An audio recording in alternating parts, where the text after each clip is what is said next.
Hi, I'm Tammy, and in this video, I will be going through my 2025 favorites. As my first YouTube video, I figured this would be a low-lift way to get comfortable with talking on camera and started with YouTube. So, yeah, let's get into it. I have a long list, so different categories. It's amazing.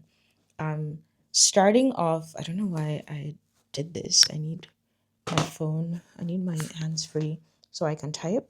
Okay, starting off strong, we have movies. I watched a lot of movies this year, and I would say that I'm not a critic. Like, I tend to like most things unless I feel like something was wasting my time.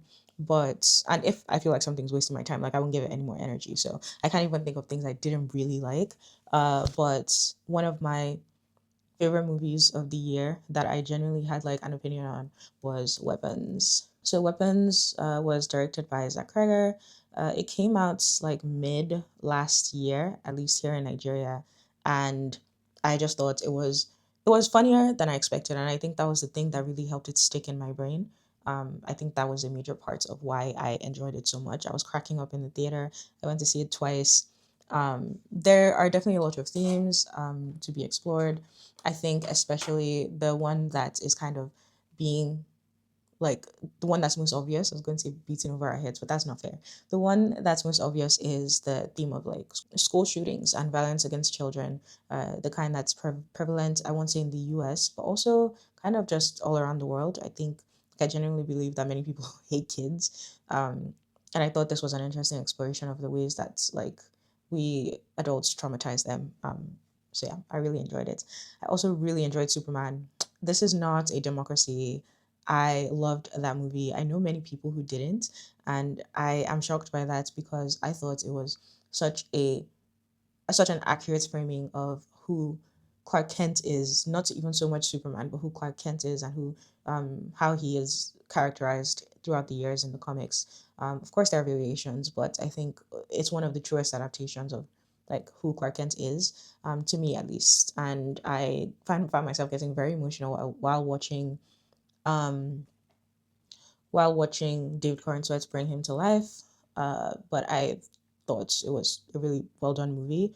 I'm sure, like, if we're talking critique, there are a few things I would say could have been handled better. But I think, like, as an introduction to the new world that James Gunn is introducing us to, the new DC universe, I think it was a really good introduction, and I'm looking forward to Supergirl later this year. Like, I'm oh, I really hope I can watch it on like the biggest IMAX screen I can find. Um, no other choice. Ooh, how could I have done that? Yes. Okay, so No Other Choice by Park Chan-wook, directed by Park Chan-wook, is my one of my top three movies of the year. I watched this in this office with like I put the audio on speaker and it was so immersive. And I wish I had gotten to see it in theaters, but it didn't show here in Nigeria. So I made do with what I had, and what I had made it an amazing experience. I think Park Chan-wook is a visionary. I haven't really seen the Old Boy trilogy outside of Old Boy, but I really want to see Sympathy for Lady Vengeance. Yes, I want to see Sympathy for Lady Vengeance because I've heard that one is also very interesting. But I am working my way through my long list of old movies to see like I keep rewatching the same things, and I need to watch newer ones. But No Other Choice was so good. I love Park Chan Wook's latest movies. The Handmaiden is one of my favorite movies of all time. Genius movie, honestly. So yeah, No Other Choice was amazing. If you haven't seen it yet, definitely go see it. Sinners, I can't believe I almost forgot to put Sinners on this list. Sinners is was like so I watched Ryan Coogler's IMAX explainer, the explainer formats video that he did.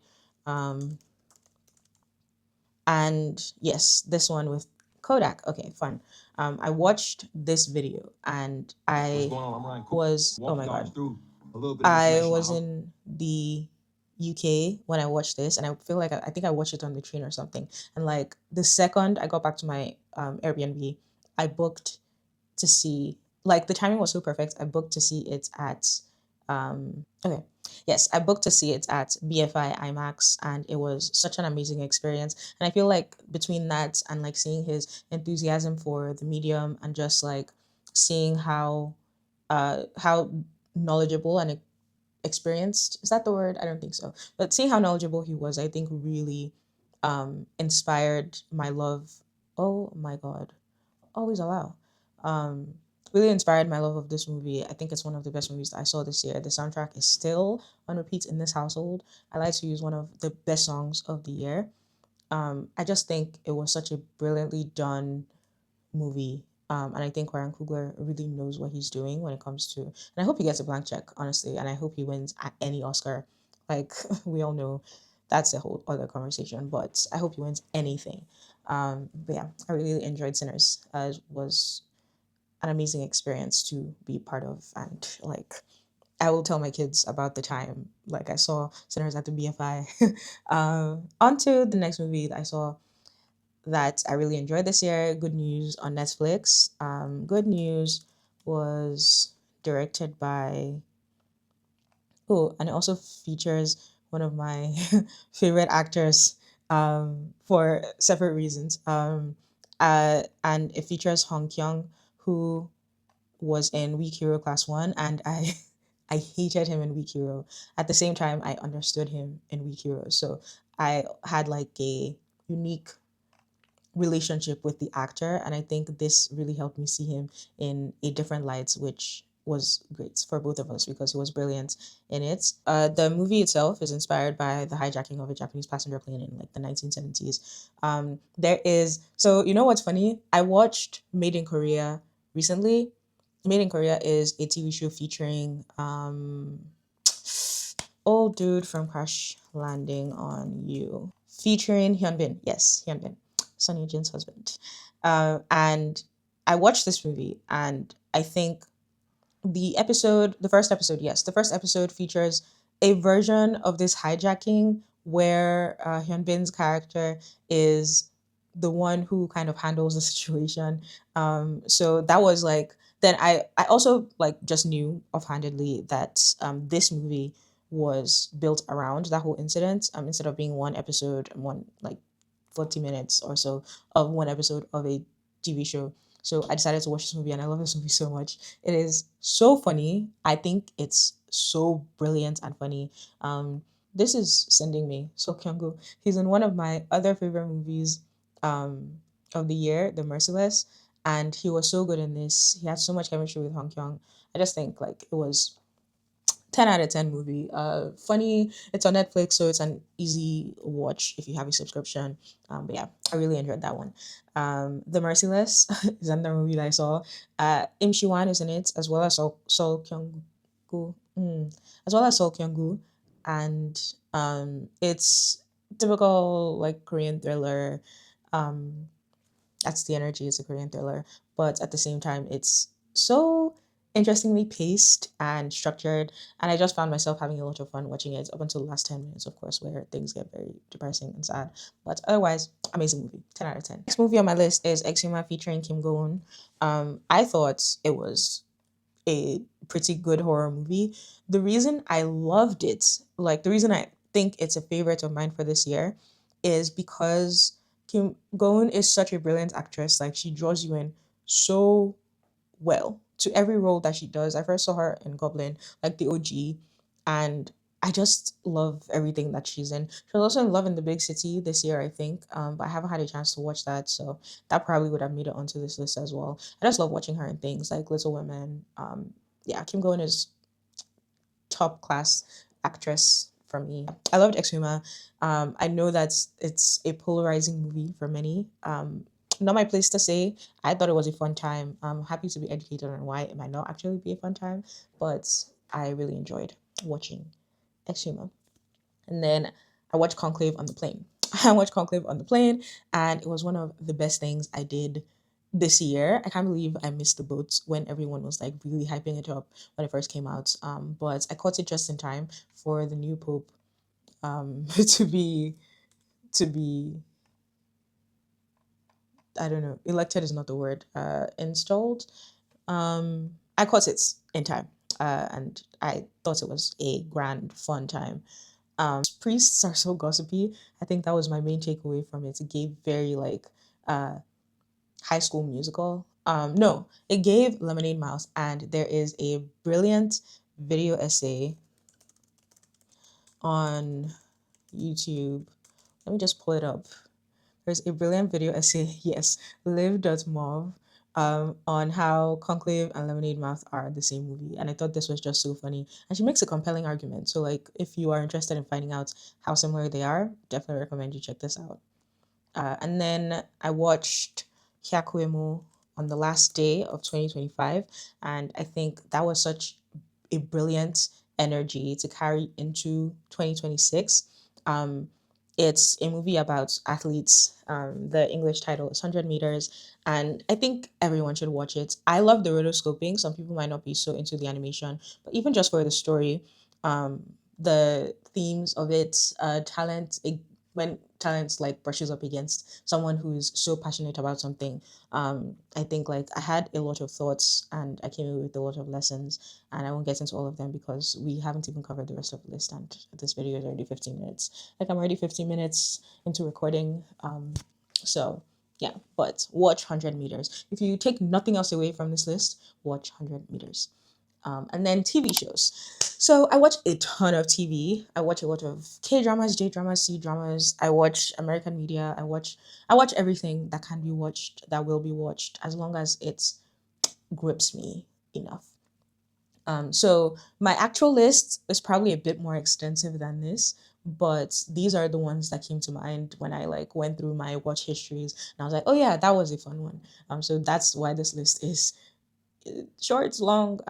Yeah. So specific call outs on this list. I really love to be Hero X. And I watch a lot of anime, and a lot of it is just like I watch it as like a the same way I watch anything else. I watch it like I would watch like procedural TV shows, the ones that are on my like regular list anyway.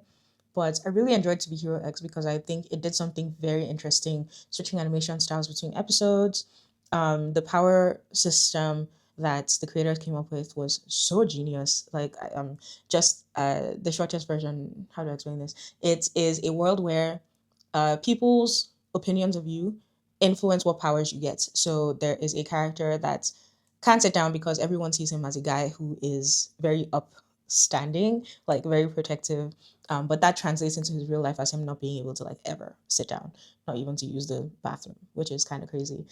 So if you are, the more popular you are, the more power you have, but also the more influence that people's opinions of you and how they think you will act, or should act, or the things that you should be able to do or not do, the more power they have over you.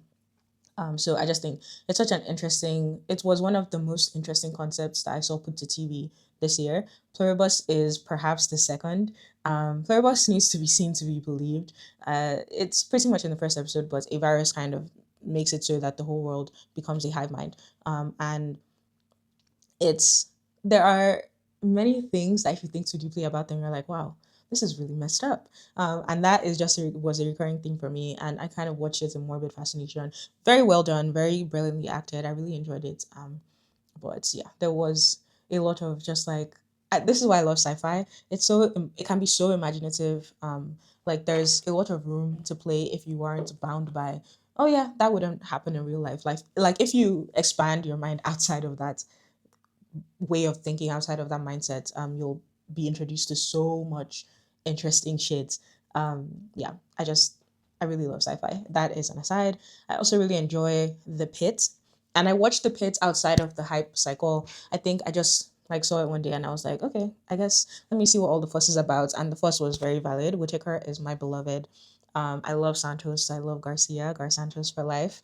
Um, yeah, I really enjoyed The Pit, and I'm enjoying the new season as well. The craziness is to be seen. There's a lot of discourse coming out, and I'm like, you guys like fandom spaces. Anyway, that is an aside for a whole other video. But fandom spaces, I think we really need to reevaluate, and just everyone needs to develop a better understanding of how to navigate fandom spaces. But that again is for a future whatever conversation. And then this is a fun little thing for me. No pretentiousness here. No, like, yeah, this is brilliant sci-fi. So it's just a fun time. Marry My Husband, the Japanese version. Marry My Husband was a manhwa originally. Might have even been a novel. I don't know. But Marry My Husband was a manhwa initially, and then It was adapted into a K-drama, which I watched. I liked it well enough. But Marry My Husband Japan is one of the best things I've ever seen in my life. It was so well done, and I love the lead actor. Um, Let me pull this up. I love the lead actor Takeru Sato. Yes, I love the lead actor. He is also in a series movie which is on my watch list, Glass Hearts. I really want to watch that. But yeah, I thought it's like the whole thing was so brilliant. And then onto creators this year that I discovered, didn't discover them, creators this year that came across my For You page. Thank you, algorithm. I think that all of these people are brilliant. Mickey Galvin inspired this format with the photo booth and like the doc on the side. Forever inspired by all four of these creators. I think are people who their styles are so clear, and like their way of thinking is so sharp, and like they have very, very interesting perspectives, and there's always something new to discover when I come to their content. I'm always inspired by them, which is like something that I really aim for in the content that I create at work, but also something that I really want to translate to the content that I create for myself. So yeah, if you have a chance, subscribe to them, listen to their podcasts, buy their products. I think all four of these creators are brilliant. Yeah, moving on to books. I didn't really read real books that much this year. Don't ask what I was reading. I read a lot. Like I'm always reading something. What I read really changes a lot, and you couldn't tell by my um, bookshelf situation. My bookshelf is full to the brim, and still have like books lying around my whole apartment. Somehow I keep going back to the not intellectual stuff. But this is the stuff that I am proud to say that I read this year. So I finished Omniscient Reader's Viewpoint by Sing Shong. I've been working my way through this for years. Like I know how pretty much the whole story goes. Wow, I misspelled omniscient. I know how pretty much the whole story goes. I have read the manhwa. I watched the terrible movie. Jesus Christ, I watched the terrible movie. And like I participated in all the discourse, and like I'm always on Tumblr about ORV. I finally finished the book. It was just as brilliant as I thought it would be, and I think I need to read it again. But it's such a I don't know if I would recommend it for, especially if you're a beginner in the manhwa slash light novel space. But it was a really good. It was an amazing read. Really good. No, it was fantastic. Yeah. And then I read two sci-fi this year. The whole Three Body Problem series by Shishin Liu. Hope I'm pronouncing that right. Three Body Problem is one of my favorites like pieces of media of all time. The TV show, the books. I love everything about Three Body Problem, and I keep consuming like YouTube video essays about Three Body Problem. And just like trying to wrap my head around the physics and like existentialness of it all. It doesn't really click for me, but that doesn't matter. I love challenging myself to read read the books, and I think it's always such a fun time when I do pick up any of these books. So yeah, that was one of my favorites. And then Exhalation by Tachiang. Tachiang is the person who wrote the short story that the movie Arrival is based on. And I first read like that short story collection years ago. Tachiang short stories of your life and others. Yes. So that's where Arrival is from. And he also has Exhalation, which I got the ebook. I got the physical copy, two copies, the physical version.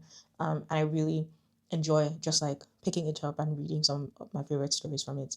I think he's a brilliant writer, and I really hope that he has more um, stuff out there, uh, or more like short story anthologies in the works. And then I read Blessings by Chukwuebuka Ibe, a Nigerian author. I followed this book from the time he said he had a book deal on Twitter. So like I have been invested in his journey, and I finally got around to reading the book recently, and I thought it was a brilliant read. It was one of my favorites of the year, and also I read like a physical book, and like that's saying something. That's like a big deal for me, if you know. So and like I didn't read it on like my Kindle or phone or something. So great book. If you get the chance to pick up a physical copy, I recommend you do. I love the cover art. I'll put it somewhere on the screen. Yeah, it was really good. And then I reread Everybody Writes by Anne Handley. My uncle was the first person to get me this book, and I have a couple of copies, digitally and physically. And it's whenever I feel like my brain is rotting from the inside, I read it to like get myself back to center. I write a lot in my for my day job, and I like sometimes get in my own head about the quality of my writing. So I read Everybody Writes to kind of like get back to center and just really sit with what it means to be a writer. And it kind of that kind of the lessons I get from Everybody Writes kind of extend to being a creator as well for me. So yeah, it was a favorite this year because it helped me reset my brain. Wow, I've been yapping for a long time. Okay. I feel like I need to speed this up. This is already getting pretty long. Like, who does this for their first YouTube video?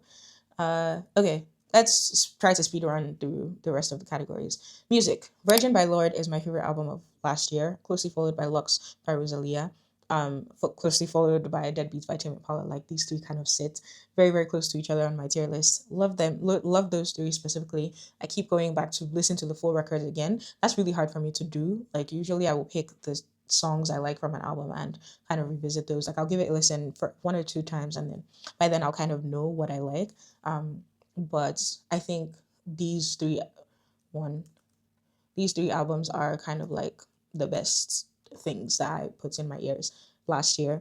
And then just like random picks, I really really like Gachiakucha, the anime, and two of the songs from the soundtrack, Outlaws Get No Entry and Fireworks in Full Bloom, are very African inspired. So African, where in Africa, who knows? But I think they were brilliantly done songs. Really set the mood and the tone, and like helped us understand the characters, get into their heads a bit more, and just like that these characters are black listening to these two songs. So yeah, I thought that I keep going back to them and they're kind of still fresh in my mind, which is why they made this list. I listen to a lot of music as well. I don't know where I get the time to do all of these things, but yeah.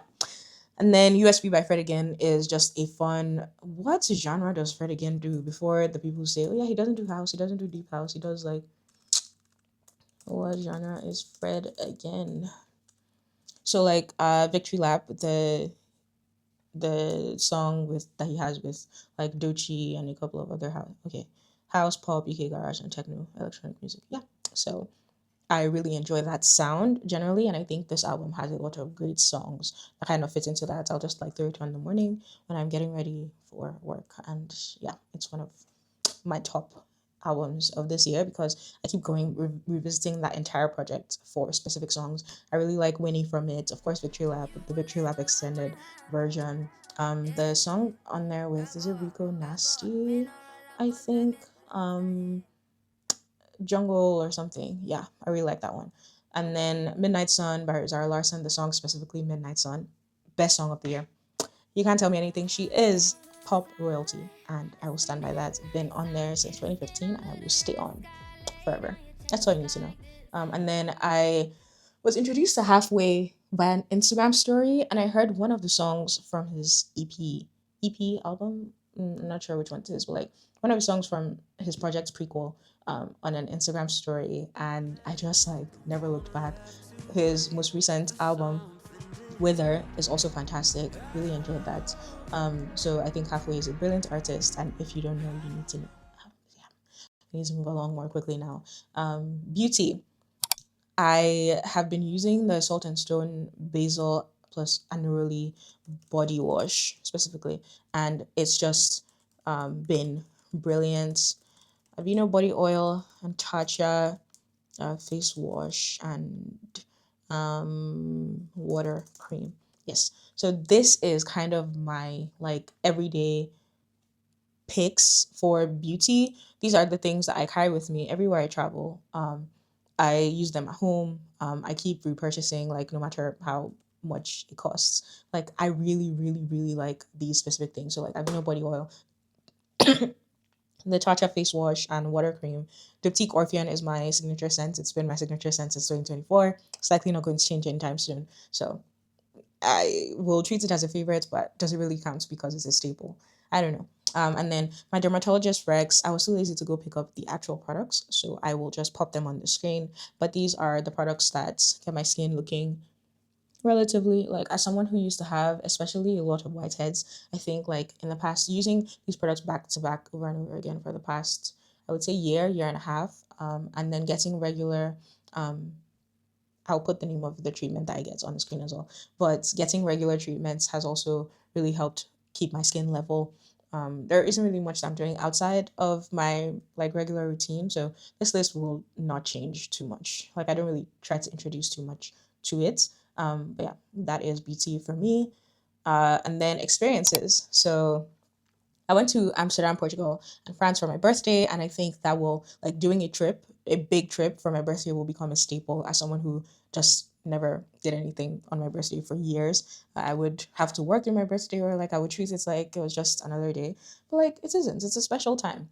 So I have been treating myself more, and especially for my birthday, that was one of the things I really enjoyed last year and will be doing every single year. Then concerts. I attended my first concerts this year. I went to see Beyonce and I went to see Lord. And that sounds still crazy to say. Like two of my favorite artists, two people who are incredible performers, each with their own approach and in their own rights. They are fantastic women who are just so inspiring to watch. I left both concerts with so much energy, and in 2026, I plan to see so many more artists, Rosalia, Tame Impala, and just like whoever else I can fit in. Like I found that I love concerts. All I need is like earplugs. Ooh, yes, I need to add earplugs to this list. All I need is like earplugs. And that's pretty much the perfect way to like deal with the noise sensitivity that I get sometimes. And then I'm a member at this place in Lagos called 16 by 16, and they have all sorts of classes. So I made like cyanotypes this year. I did screen printing on t-shirts. I did flower arranging. Like I so much love getting out of the house and like using my hands to do things, especially when there's no money tied to it. So I think like it's worth my membership there is worth its weight in gold. And hopefully this year I can do even more activities. And then in terms of items this year, I got a DJI, which I'm filming on. Don't ask how, or ask how, actually. I'm down to do a tutorial if you're curious how I connect my camera to this setup. I got an iPad this year. One of my favorite purchases. Honestly, I don't know why it took me so long to pull the trigger. Like I was just thinking, isn't it the same as having a laptop? It is not. It has its own specific uses and moments, and I love having one so much. I got a camera outside of the DJI. I bought this off my friend, the Fujifilm X-T32. And I've had so much fun just practicing all the things I learned in photography class like a decade ago, and refining a style and figuring out like what I like in pictures, what I don't, like what settings to use, how to edit photos. Lightroom, I'm coming for you. Yeah, that was one of my favorite purchases of the year. And then I got these like UGG.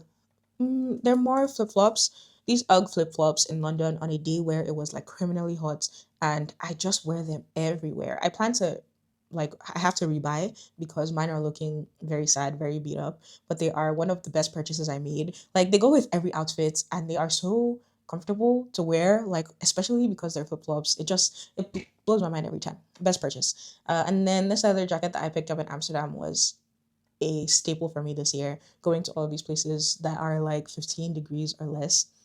um i was I will never be selling my leather jackets, and I probably need to get a new one as well because I've kind of been wearing mine into the ground. I think it was a thrift shop I bought it from. Earplugs, fantastic purchase. People in Lagos love to blast their speakers at the loudest possible volume they can find. And it is one of the most unpleasant things as somebody who, like I said, is very noise sensitive. So earplugs have been a game changer. I've been able to attend concerts. Church doesn't hurt as bad to participate in. And I'm just overall able to like go out to the club and not feel like I want to peel my skin off after like 30 minutes. So earplugs, great investment. And then I made a few home office and general home upgrades. I moved things around, I added new things. I'm putting pictures on the screen as I'm saying this, and it was some of the best work that I did this year, if I do say so myself, because I paid, so it's my work. And yeah, that brings us to the end of this video. It's nearly 40 minutes. That's crazy. Who will edit this? Who knows? Me, I guess. But yeah, thank you for watching. And if there's anything you are curious about or that you want to see more of, I'm open to ideas. Like I said, I'm new to this, not true to this. So I am eager to get an audience that will help me figure things out. But yeah, thank you for watching. I will see you in my next video.